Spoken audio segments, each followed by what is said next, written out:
All right, guys. So what I'm working on now is I finished getting most of this undercoating off. Anything that's left is really thin. I'm not even going to worry with it because it's just flaking off. So the guy with the sandblaster, he can get most of that. But what I'm working on now is this back panel here. This is a panel that sits behind the rear valence. It's pretty bad rusted.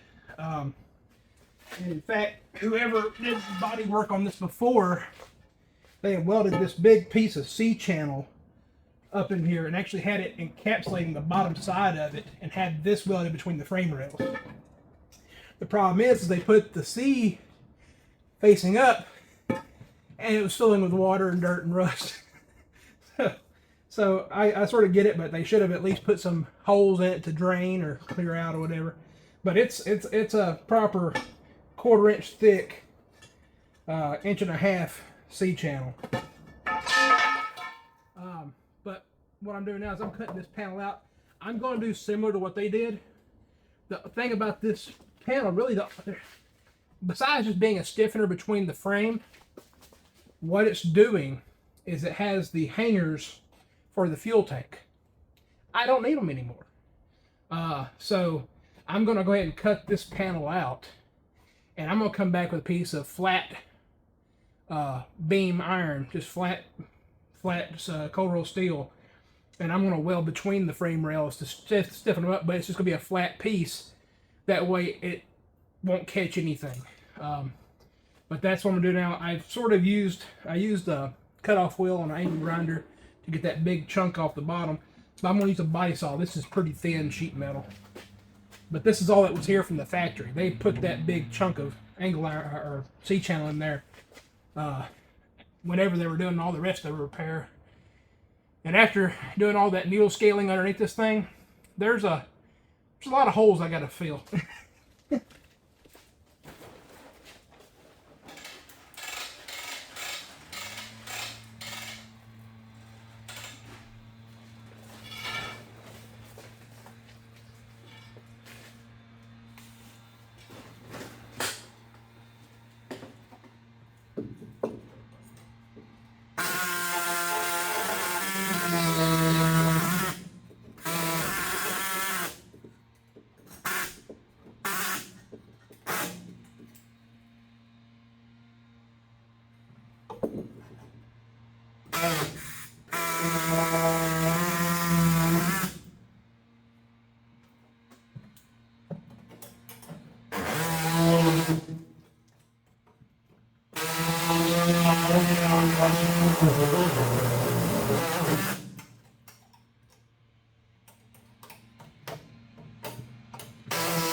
Well, I take that back. I think what I'm going to do. Here.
Go this a little bit thicker part right here.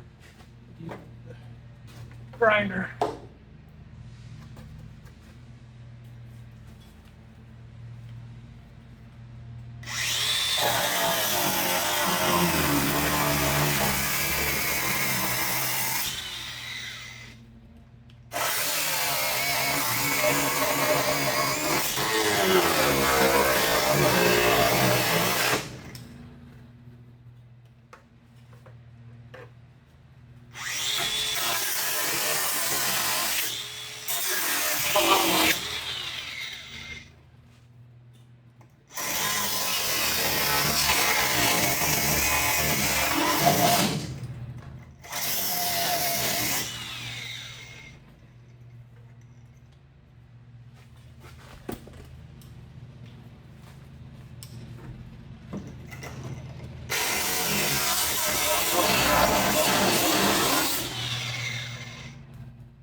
There it is. You can see, what was it? This was the spot welds holding on. That's what I'm saying. This rear part right here, it's more for hanging the fuel tank than it was for anything. I mean, it did offer some structural rigidity, but kept the frame rails straight, I guess. But other than that, it wasn't offering a lot. But yeah, I'm just gonna clean up these pieces that are spot welded to that bird now. It's easier to clean these up after you get that main section cut off. But right here is that part where the fuel nozzle used to go through. I'm probably, because my fuel tank is actually going to come back and cut through about right here. So it's going to cut part of that nozzle out.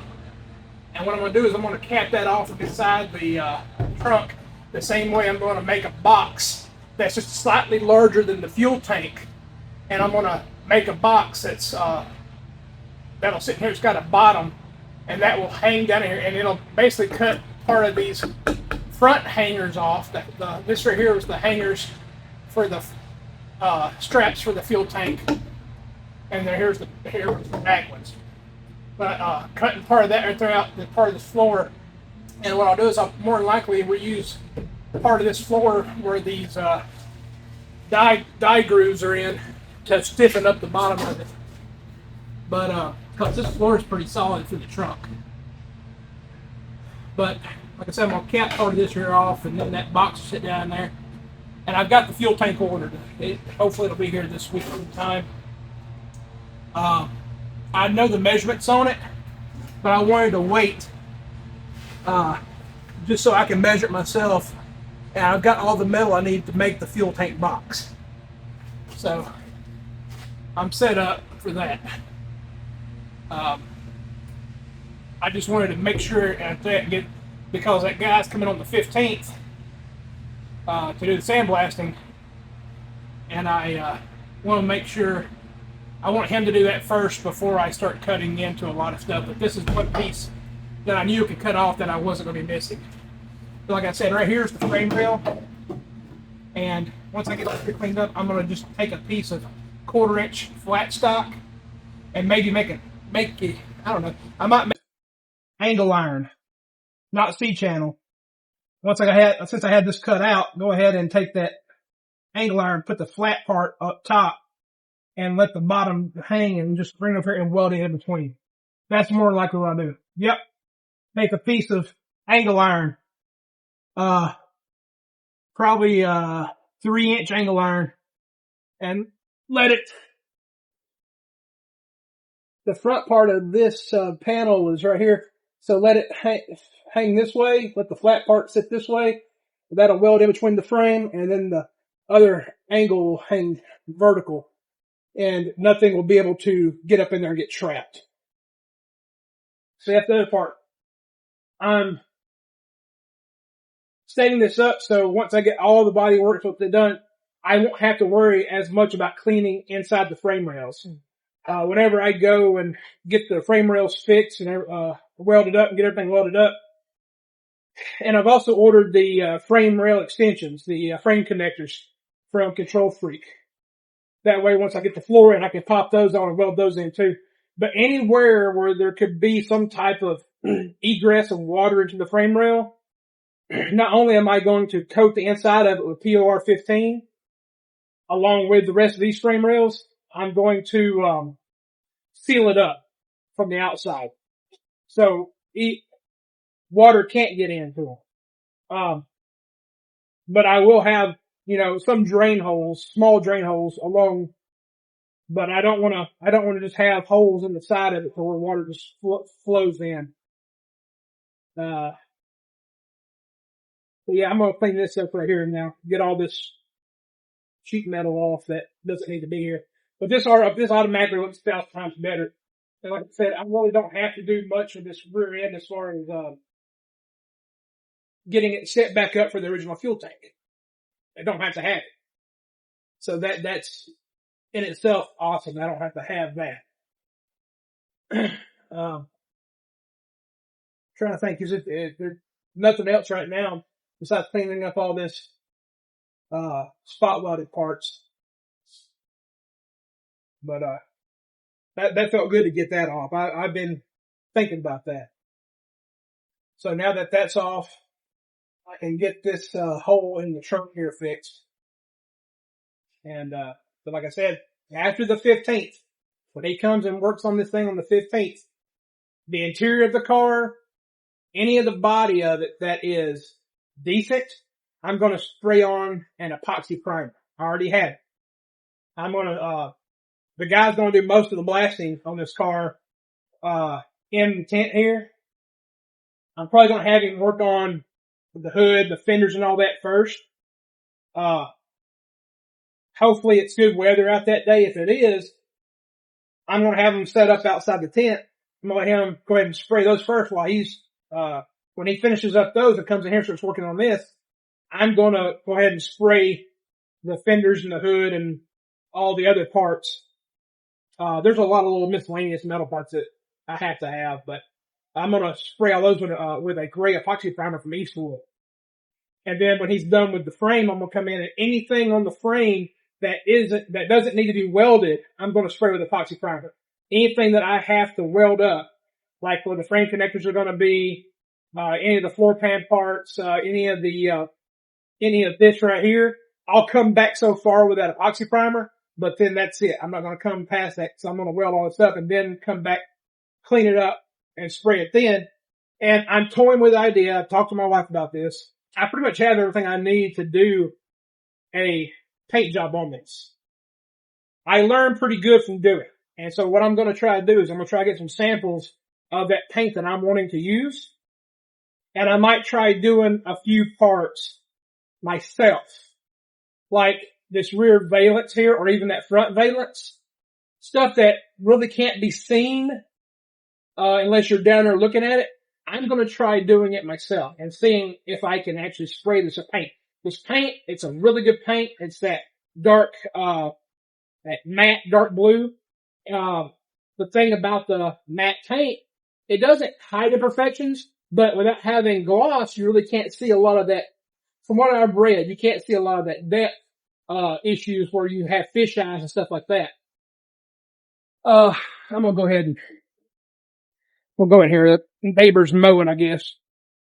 So, I'm gonna go ahead and, probably do that, and try spraying. If I feel like I can do a decent job, I'm going to spray the entire car. The epoxy primer is one thing. I can come back and that needs to be sanded anyway before you do the spray job. But I'm going to try to do the paint job myself. I'm going to try. Now, as far as the body work goes, after I get the epoxy primer on and get all the metal work done, I might see if I can get, because there's not really much that needs to be done. Dent-wise, there's that one on the driver's side fender. And other than that, I mean, once I get the epoxy primer on and we do some sanding, we'll find out where all the little issues are at. Anything that needs to be Bondo, glazed, whatever, I'm hoping that whenever I'm done with this, anything that needs to be fixed should take a minimum coat of any kind of glaze. But that fender, that driver's side rear fender, it's got a dent, flat part. It's not really concave, and you can reach it from the inside of the trunk. I'm going to try to mess with it a little bit myself with a body dolly and dolly hammer, body hammer and dolly, and see if I can pop it back out and see if I can get it somewhat back to where it needs to be. And if that's all it takes, and then doing a glaze coat to smooth it out, great. My OCD is saying clean up, organize, and one part of me is like, do what you can during the daytime that's noisy so the neighbors don't get pissed at you at night. So the tent was a thought for just trying to get a lot of this work done, because I also wanted the car out of the weather, because as you saw all the rust holes and stuff, it wasn't going to stop. And I didn't want it to get any worse. So I wanted to cover it up. But that's the other thing. I'm in Alabama. It's Tornado Alley right here. I'm waiting for the day that this tent goes, but I've got it anchored to the ground. It's screwed down to the concrete. I'm just thinking that the tent fabric is going to rip off, which probably would happen. I don't know. We'll see. Thanks for watching, guys. Hope you have a good night. Like, share, subscribe. I'm going to continue to work. Y'all have a good one.